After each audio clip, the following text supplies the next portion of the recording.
Hello everyone, study with Linu में आपका स्वागत है। I hope you all are doing well. हम डिस्कस कर रहे हैं structure of atom. Class 11th का चैप्टर सेकंड है ये, जिसमें काफ़ी पोर्शन हमने कवर कर लिया है। अब हम डिस्कस करने जा रहे हैं आज Bohr's model for hydrogen atom. Start करते हैं आज का टॉपिक से। नील बोहर जो थे ये फर्स्ट थे एक्सप्लेन करने के लिए quantitatively the general feature of the structure of hydrogen atom and its spectrum.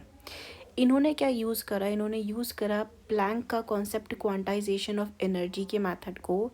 दो the theory is not a modern quantum mechanics, लेकिन ये स्टिल यूज़ करते हैं to rationalise many points in the atomic structure and spectra में।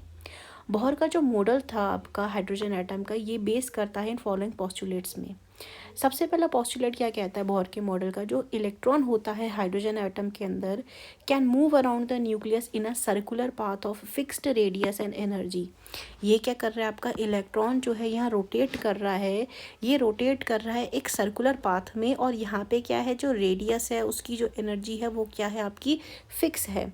इन path को उसने बोला orbits. इन path को क्या उसने बोला, इन पाथ्स को उसने क्या बोला है, ऑर्बिट्स बोला है। स्टेशनरी स्टेट्स और अलाउड एनर्जी स्टेट्स, क्या नाम है, ऑर्बिट, स्टेशनरी स्टेट या अलाउड एनर्जी स्टेट्स। ये ऑर्बिट जो होते हैं ये अरेंज्ड होते हैं कंसेंट्रिक सर्कल में अराउंड द न्यूक्लियस। जैसे ये न्यूक्लियस प्रेजेंट है तो ये कंसेंट्रिक सर्कल के फॉर्म में आपका प्रेजेंट होते हैं।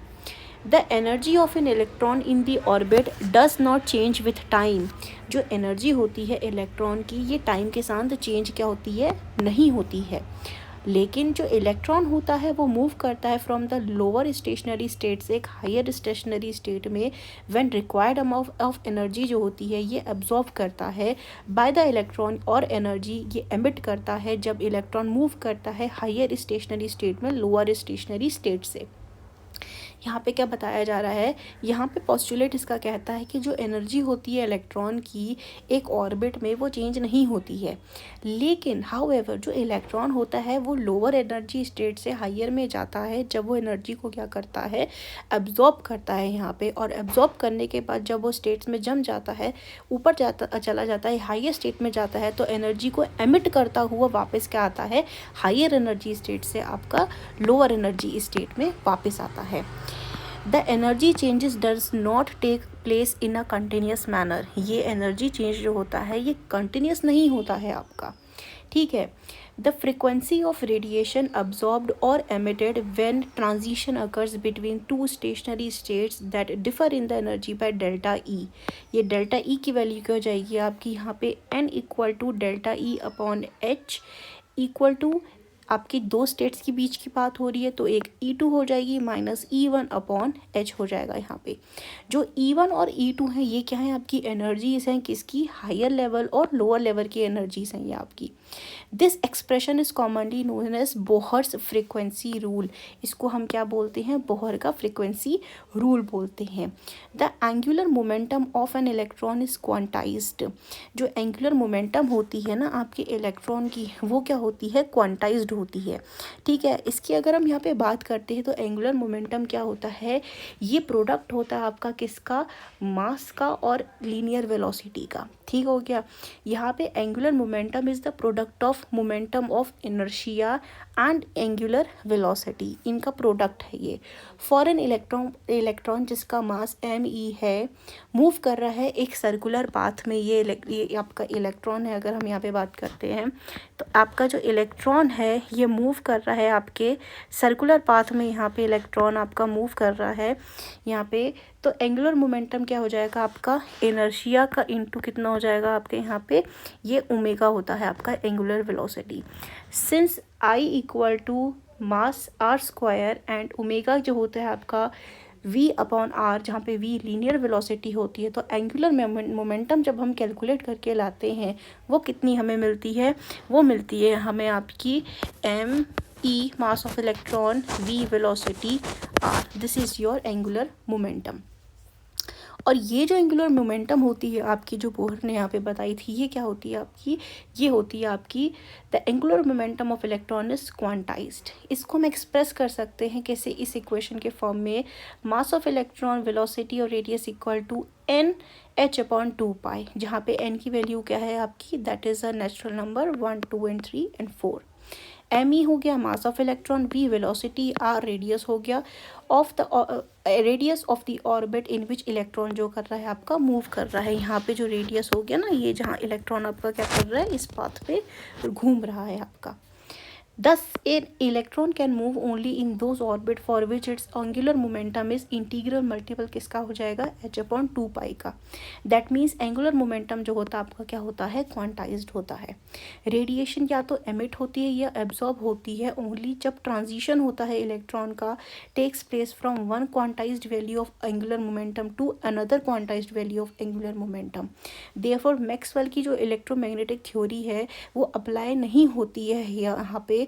That is why only certain fixed orbits होती है यहाँ पे अलाउड।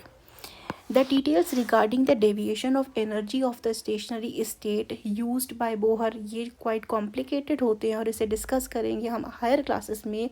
लेकिन according to Bohr's theory for hydrogen atom, जो स्टेशनरी स्टेट होती है इलेक्ट्रॉन की वो नंबर करते हैं हम n=1 2 3 से।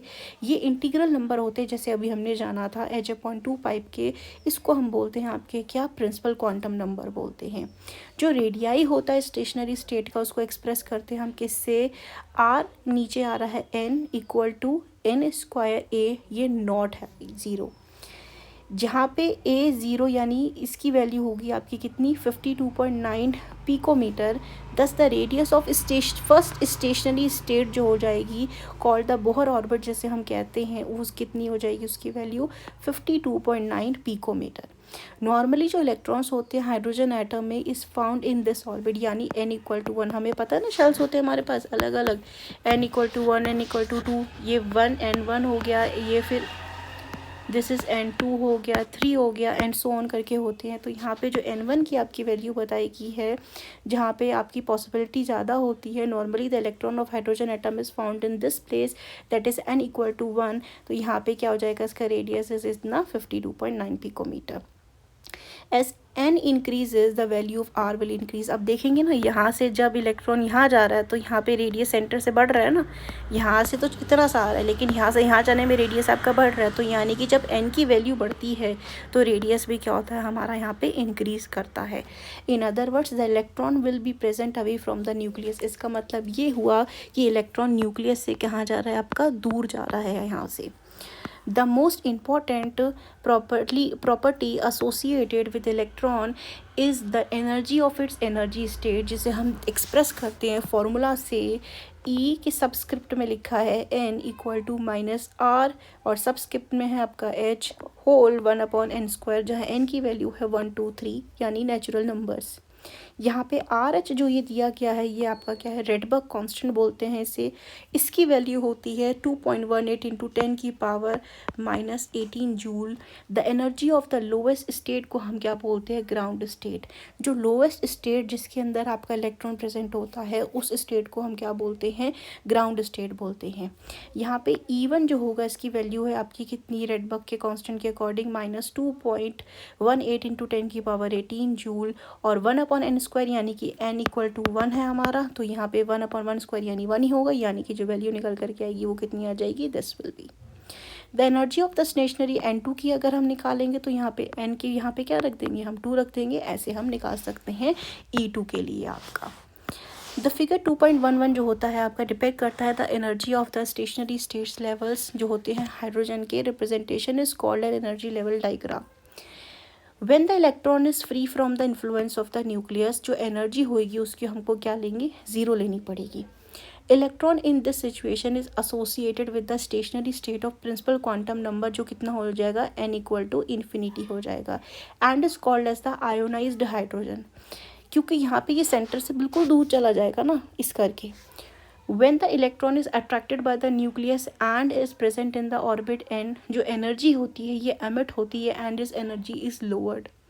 That is the reason for the presence of negative sign in the equation 2.13 में जो हमने यहाँ पे यूज़ किया गया है। And depict the stability relative to the reference of the state of 0 and =∞. Bohr की जो थ्योरी होती है हम इसे अप्लाई कर सकते हैं टू द आयंस जो कंटेन करते हैं एक इलेक्ट्रॉन को, जैसे या एक इलेक्ट्रॉन जैसी जो स्पीशीज़ होती हैं हाइड्रोजन जैसी, उसमें जैसे कि हीलियम हो गया आपका, लिथियम हो गया, ये बेरिलियम हो गया, इस पे हम अप्लाई कर सकते हैं ऐसी टाइप की सीरीज़ में जो एक इलेक्ट्रॉन को पॉसेस करते हैं। The energies of the stationary state associate करती हैं with this kind of ions, इनको हम क्या बोलते हैं, हाइड्रोजन लाइक स्पीशीज़ बोलती है। एक्सप्रेस कर पाते हैं हम इसको किस फॉर्मूले से, यहाँ पे हम एक्सप्रेस कर पाएंगे En equal to -2.18 into 10⁻⁻18 Z square जो एटॉमिक नंबर हो गया upon n square, and radii by the expression हमें यहाँ पे क्या मिलता है, Rn equal to 52.9 n square upon Z picometre, जहाँ जेड क्या है एटॉमिक नंबर होता है, इसकी वैल्यू होती है आपकी 2-3 से शुरू for the helium and lithium. From the above equation ये एविडेंट हो जाता है जो वैल्यू होती है आपकी एनर्जी की becomes more negative and that the radius becomes smaller with the increase of Z. इसका मतलब ये होता है जो इलेक्ट्रॉन होते हैं वो क्या होते हैं, टाइटली बाउंड होते हैं, किससे, न्यूक्लियस के पास होते हैं, बिल्कुल tightly bound. It is also possible to calculate the velocity of electron moving in this orbits, although जो precise equation होती है वो अभी यहाँ नहीं दी गई है। Quantitatively जो magnitude होता है velocity of electron का बढ़ जाता है with increase in the positive charge on the nucleus और decrease कर जाएगा with the principal quantum number के according। principal quantum number को हम represent करते हैं n से। नील बोहर की अगर हम यहाँ पे बात करते हैं तो नील बोहर जो थे ये एक डैनिश फिजिसिस्ट थे, इन्होंने अपनी पीएचडी की थी from the university of Copenhagen जो डेनमार्क में है इन 1911। He then spent a year with J.J. Thomson and Ernest Rutherford in England in 1913 में। He returned to Copenhagen जहाँ पे he remained for the rest of his life। In 1920 में he was named director of the Institute of Theoretical Physics। After First World War Bohr ने काम किया energetically for the peaceful use of atomic energy। इनको मिला था the first atoms for the peace award in 1957 और Nobel prize मिला था इन्हें 1922 के अंदर। तो ये था आज का हमारा डिस्कशन जो हमने करा है about the Bohr's postulate. I hope you like this video informative. If you do then like share and subscribe our channel. Thank you for watching this video.